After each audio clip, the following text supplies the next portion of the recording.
We're talking about our sponsor, Fume. Instead of vapor, Fume uses flavored air. Instead of electronics, Fume is completely natural. And instead of harmful chemicals, Fume uses delicious flavors. Stopping is something we all put off because it's hard, but switching to Fume is easy, enjoyable, and even fun. Join Fume in accelerating humanity's breakup from destructive habits by picking up the Journey Pack today. Head to tryfume.com and use code SCARY to save 10% off when you get the Journey Pack today. That's tryfum.com and use code SCARY to save an additional 10% off your order today. ZocDoc is a free app where you can find amazing doctors and book an appointments online. We're talking about thousands of top-rated patient-reviewed doctors and specialists. You can filter specifically for ones who take your insurance, are located near you, and treat almost any condition you're searching for. Book an appointment with a few taps in their app and start feeling better, faster with ZocDoc. Go to ZocDoc.com/something and download the ZocDoc app for free. Then find and book your top-rated doctor today. That's ZocDoc.com/something, ZocDoc.com/something. This episode is sponsored by BetterHelp. If you're looking for therapy, give BetterHelp a try. And it's so easy to get started with BetterHelp. Just fill out a brief questionnaire to get matched with a licensed therapist and switch therapists anytime for no additional charge. Let therapy be your map with BetterHelp. Visit betterhelp.com/scary to get 10% off your first month today. That's BetterHelp, HELP.com/scary.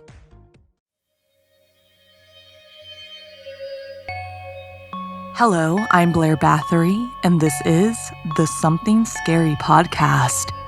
Thank you so much for being here. Whether this is your first time or you're one of the brave souls who join us every week. We all have that one toy, doll, or stuffed animal that we were attached to as kids, the thing that could comfort us in the darkest times. But we endow those items with such power, it's no wonder some of them use it against us. Some of our most precious items will turn on us, coming to life and bringing evil into our world. The problem is, you have no idea if the doll that lays beside you at night is a good one or one that will haunt you forever. First, horror caught on tape, followed by the corpse bride, then evil emerald eyes. Finally, in our featured story, a taste of terror. So, wanna hear something scary?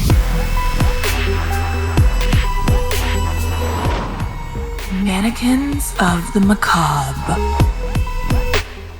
With great responsibility comes a whole new world of terrors. Like in this story, inspired by true events in India and submitted by Ishi. I was old enough to not need a babysitter. My little sister Dia, on the other hand, was another matter. And of course, when the babysitter my mom had arranged canceled at the last minute, I found myself reluctantly agreeing to step in and watch her. I didn't want to babysit.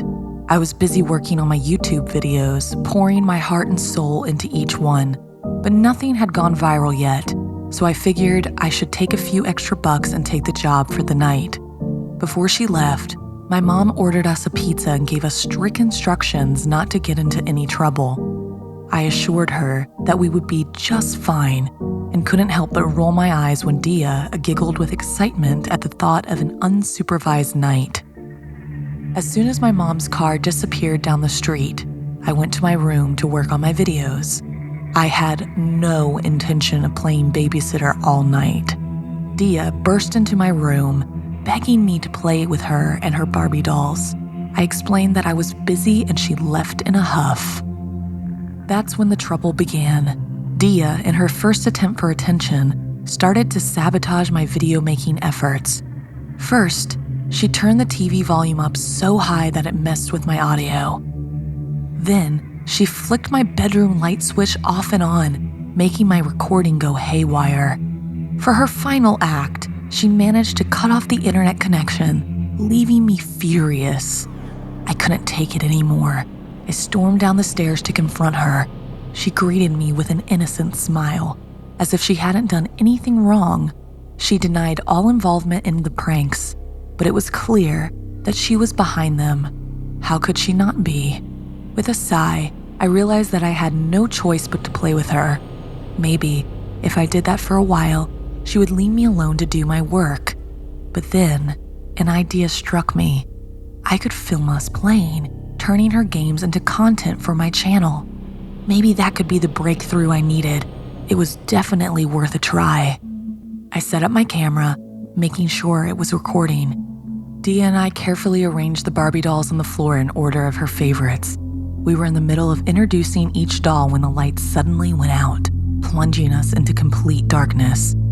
I screamed instinctively. Mom had gone over what we do in emergencies, and I had to be brave for Dia. I couldn't let her see me shaken, so I took a deep breath and looked around the pitch-black room, unable to even see the cable box's LED light. The electricity must be out, Dia said, her voice trembling. I reassured her that everything would be fine and that I would go flip the breaker box switch. She should stay right there where she was, but Dia clung to my arm, terrified at the thought of being alone in the darkness. So together we made our way through the house, the silence pressing in on us. Every creak of the floorboards seemed to echo in the darkness, and I couldn't shake that feeling that we were being watched. Finally, we reached the basement where the breaker box was located. I found it and flipped the electrical back on. The lights in the house flickered to life, but some of them blinked ominously. We made our way back to the living room, only to find the Barbie dolls standing upright on the coffee table, staring at us with their unblinking plastic eyes. I swear I put them flat on the floor, Dia stammered, her voice quivering with fear. She was right.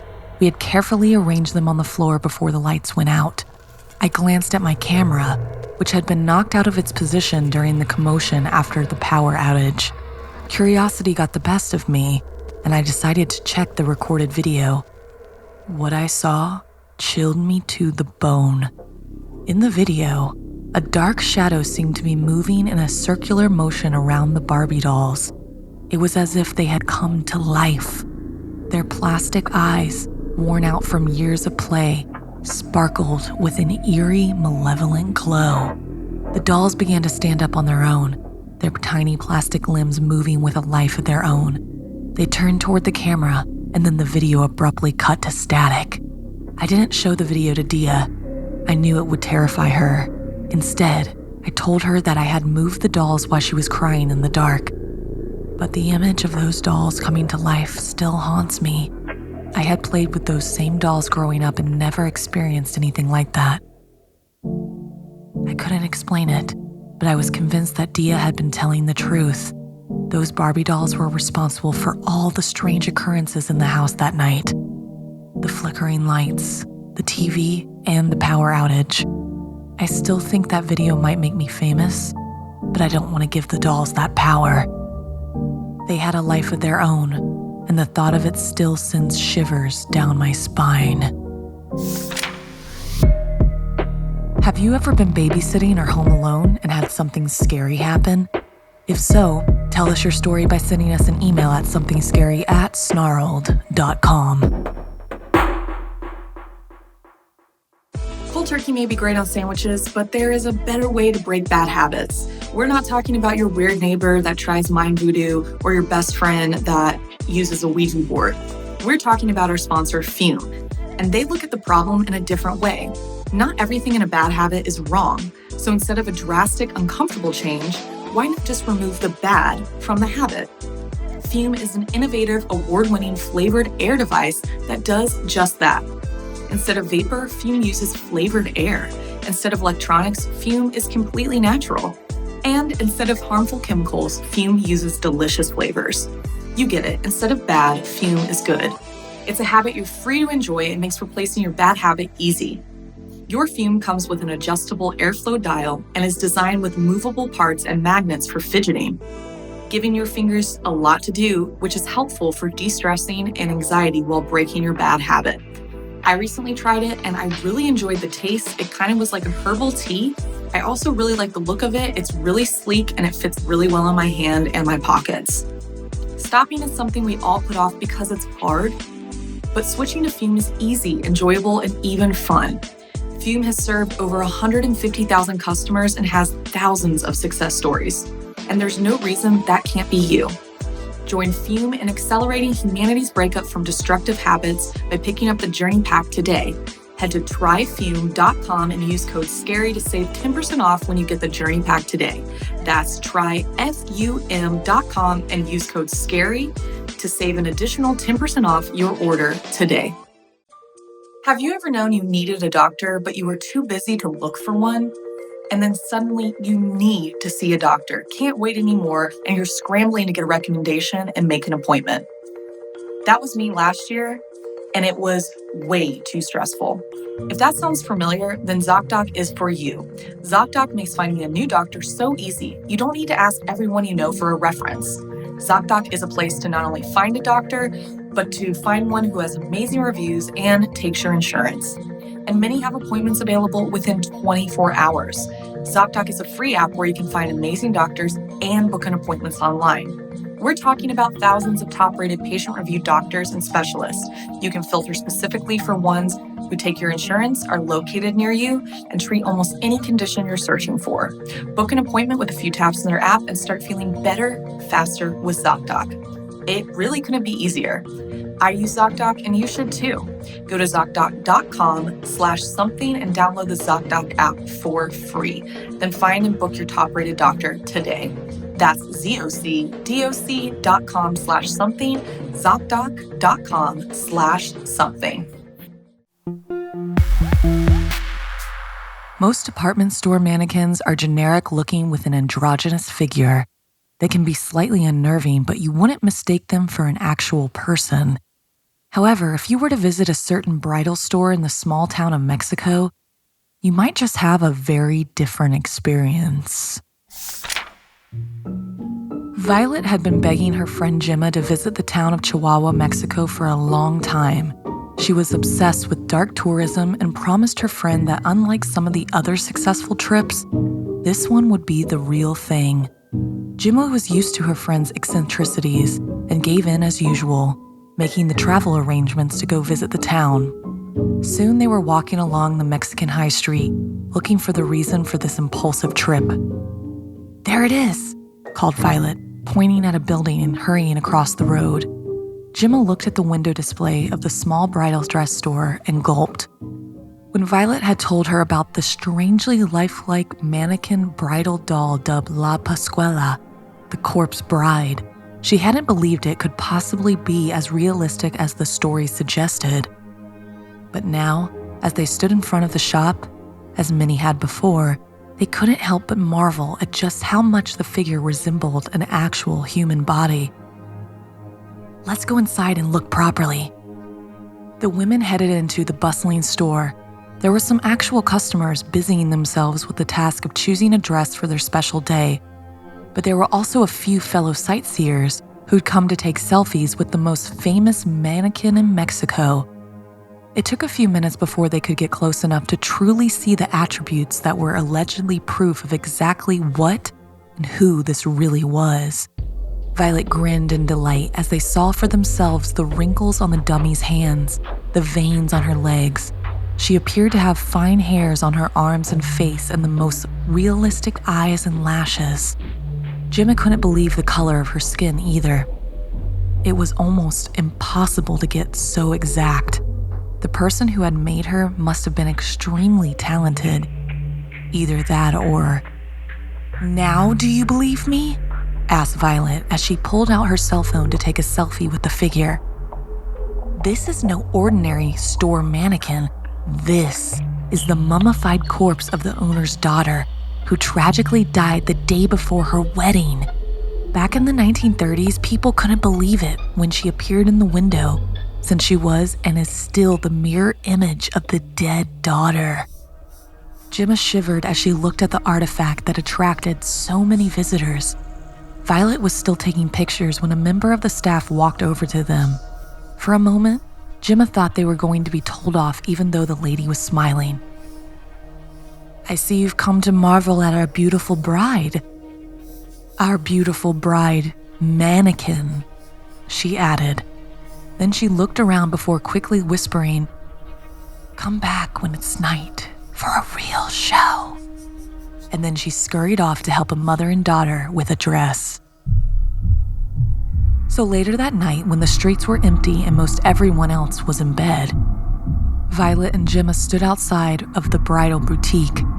With sparse street lights, the storefront was mainly illuminated by a dim spotlight from within, which gave off just enough of a glow to see the mannequin. They weren't exactly sure what they were expecting to happen and were about to give up as a lost cause when suddenly Gemma gasped so loudly she made Violet jump out of her skin. And then she realized why. They'd been staring at the window of the wedding dress shop for almost 30 minutes. The entire time, the mannequin was staring right back at them, facing the window. The shop was dark, and they had seen no movement, no obvious sign of anyone being inside. And now, in the blink of an eye, she had moved. It was only a slight difference, only the smallest of changes to the direction of her sightline, but the mannequin, a seemingly inanimate object, had moved. Violet and Gemma ran, racing back to their hotel and counting down the moments until their flight home. If they had stayed outside the window for even a few more minutes, they might have been treated to something even more sinister. Back at the wedding dress store, La Pascuala, the corpse bride, smiled. Have you ever walked past a store mannequin and swore it was staring at you? How can you be sure that it wasn't? If you became trapped in a mannequin, how would you try to escape? This episode is sponsored by BetterHelp. So as we get closer to the winter months, particularly December, I start getting very anxious because I have a very hard time during Christmas and all of that. And it's super helpful to have somebody to talk those feelings out. It turns out one great way to make those racing thoughts go away is to talk through them with a professional. Therapy gives you a place to do that, so I can get out of my negative thought cycles and find some mental and emotional peace. Therapy helps you stay connected to what you really want while navigating life, so you can make decisions and move forward with confidence. If you're looking for therapy, give BetterHelp a try. And it's so easy to get started with BetterHelp. Just fill out a brief questionnaire to get matched with a licensed therapist and switch therapists anytime for no additional charge. Let therapy be your map with BetterHelp. Visit betterhelp.com/scary to get 10% off your first month today. That's BetterHelp, HELP.com/scary. There's nothing better than a vintage find in a thrift store or an antique shop, but each of those items has a long history before you, and you can't be sure what type of energy it will bring you. Like in this story inspired by a true tale from Lori Kate in England. The story I'm about to share took place many years ago when I was just 14 years old, but it still haunts me today. At the time, I was living with my aunt, uncle, and 2 cousins in a little coastal town called Southport. It was a town that, despite its charm, I never wanted to call home. However, circumstances had forced me to reside there temporarily. One day after school, I found myself wandering through the streets with my friends. We stumbled upon a peculiar antique shop called Midnight's Host. Its presence was odd, given that Southport was known for its modern builds. The establishment seemed out of place. An eerie feeling washed over me as I gazed at the shop's weathered exterior. Paint peeling with an old creaky door. It had clearly been there for a while. Even a home makeover show couldn't age a building this much. I told my friends it freaked me out and I'd rather go get a bite to eat, but they insisted we take a peek inside. With some hesitation, I followed them through the creaking door. The interior of Midnight's Host was filled with an eclectic assortment of ancient trinkets, vintage toys, and antique furniture. Behind the dusty counter stood an elderly woman, short and slightly plump, with a disconcerting air about her. I offered a polite greeting. "Hello, your shop is lovely," I said. She merely glanced at me before turning away. Despite my reservations, I explored the shop and found myself captivated by the mysteries concealed within its walls. My mother and I shared a love for vintage finds, enjoying the challenge of unraveling the stories behind each item. As I wandered, my eyes fell upon a striking figure, a woman with wavy red hair, adorned in a beautiful blue dress. Her most mesmerizing feature was her eyes, which she shimmered like genuine emeralds. It reminded me of my mother, who I missed being so far away. Unable to resist its allure, I carried the figurine to the counter. The elderly shopkeeper's face twisted with displeasure, suggesting I choose something else. She presented a few other options, but they all paled in comparison to my emerald princess. Reluctantly, the old woman rang up the sale. I paid for the figurine and, with a friendly smile, left the store. Just as I was departing, the shopkeeper uttered a cryptic warning. "Face it to the wall before sleeping." Her words puzzled me, but I nodded and exited the shop. That night, I placed the figurine on my bedside table and named her Amelia. I followed the shopkeeper's advice, turning Amelia to face the wall before drifting off to sleep. This peculiar ritual became a part of my nightly routine, moving Amelia back to her original position when I awoke each morning. One evening, my aunt was visiting, and I had to sleep in the office, with my younger cousin accompanying my room. In the dead of night, I startled awake by a deep scraping noise. At first, I dismissed it as the sound of a tree branch against my window, but the noise grew louder and more unsettling. Suddenly, something cold and bony seized my ankle with a painful grip. I grasped and opened my eyes, only to find Amelia hovering above me. However, she was no longer the porcelain figurine I had purchased. Her once serene expression had wrapped into a demonic smirk, and her eyes glowed with an unnatural cruelty. I tried to scream, but no sound escaped my trembling lips. Amelia loomed over me, her deep, inhuman chuckle echoing through the room. I squeezed my eyes shut, desperately attempting to ignore her presence. That's when I heard her sinister whisper, "You forgot to trap me in its gaze," before she whooshed away. In a panic, I bolted upright and rushed into my room. Amelia was back on the bedside table, still as a statue again. But instead of being in the center, she hung precariously over the edge, as if she had just crawled up from the edge. From that night on, turning the figurine no longer kept her at bay. She invaded my dreams, haunting my nights and causing my daily life to deteriorate. I struggled to concentrate, and my productivity dwindled.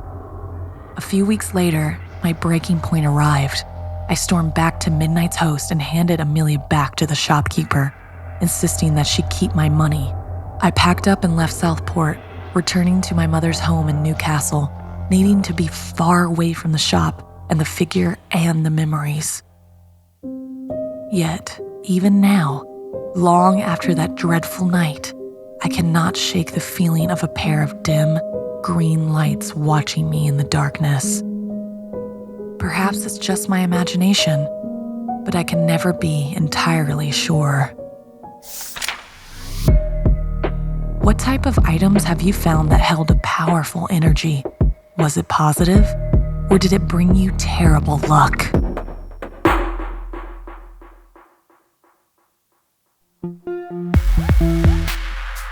In our final story, join my co-host Stephanie as she tells the tale of a Japanese urban legend inspired by Mahado and now animated over at youtube.com/snarled. Sometimes memories are so far in the past, it's difficult to recall all the exact details of the moment. But when something is so traumatic, it always feels as if the atrocity happened just yesterday. Emmy was overjoyed that her grandmother Setsuko agreed to spend time out with her.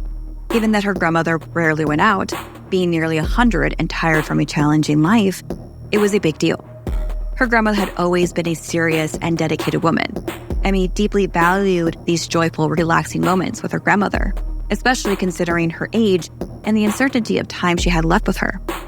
Emmy held her grandmother's hand, leading her to the candy store for treats. But as they approached the entrance of the sweet shop, Setsuko froze like she had seen a ghost.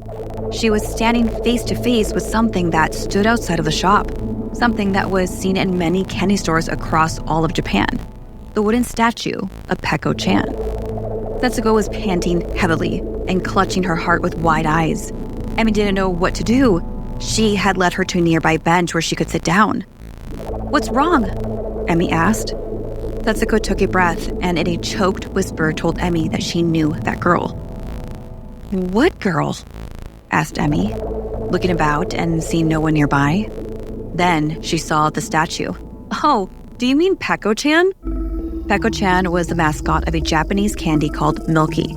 She's known to have chubby cheeks, pigtails, and a red ribbon in her hair, always seen with a big smile on her face, licking her lips. The company's slogan is "Milky tastes like mama." Emmy was confused. How could her Sobo know the mascot? But Setsuko insisted she knew Peko-chan. The statue's likeness reminded her of a girl she knew during World War II. The girl was named Peko and she was 6 years old. She lived with her mother in a small Japanese village.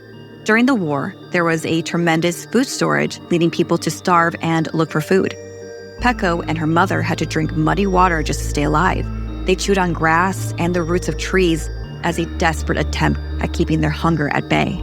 Finally, Peko's mother couldn't bear to see her daughter suffering any longer, and so she took a knife, cut off her own arm, and offered it to Peko to eat, not telling her what it was. And as Peko ate, she realized she had never tasted anything so good in her life. When she discovered where the meat had come from, she was sick with disgust. But then she remembered the flavor. She couldn't forget the sweet taste of her mother's flesh. When her mother became too weak and vulnerable to defend herself, Peko, overcome by the primal instincts within, proceeded to inflict fatal injuries upon her and subsequently consume the entirety of her mom's body. Addicted to the taste of human flesh, Peko continued her life as a cannibal. "It's just sickening," Setsuko said. "The way they have her licking her lips. It's like the way she licked her mother's blood off her rosy red cheeks." Rearrange the sounds of the word milky and it becomes "kill me."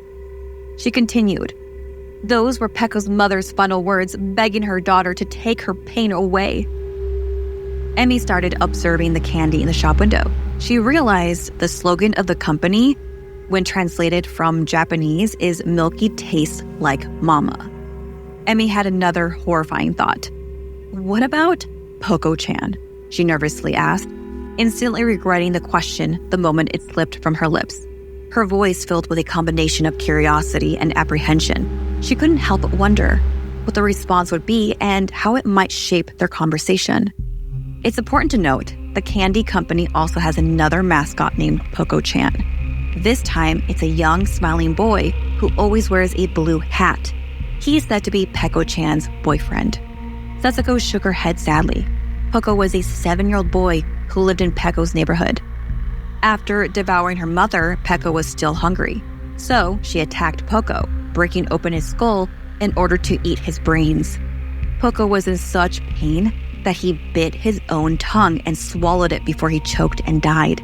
The reason Peko-chan never has his tongue out in pictures on the candy bars is because he doesn't have one.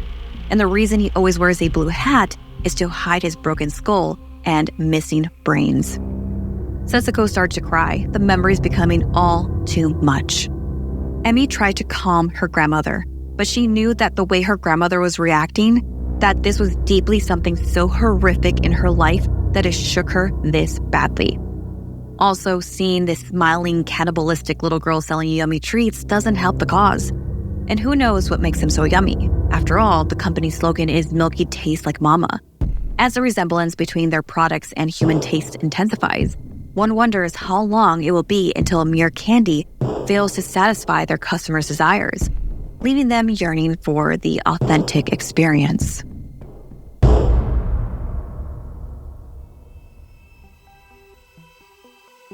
This week's podcast stories were edited by Sarah Lukasiewicz, Janine Pipe, and Stephanie Strange. Narration by Blair Bathory and Stephanie Strange. Audio edited and mixed by Fitz Harris. Additional audio editing by Calvin Linderman. Art and graphics by Irma Richardson. Produced by Anna Villalavos. Executive produced by Gail Gilman. Music by Sapphire Sindalo and Calvin Linderman.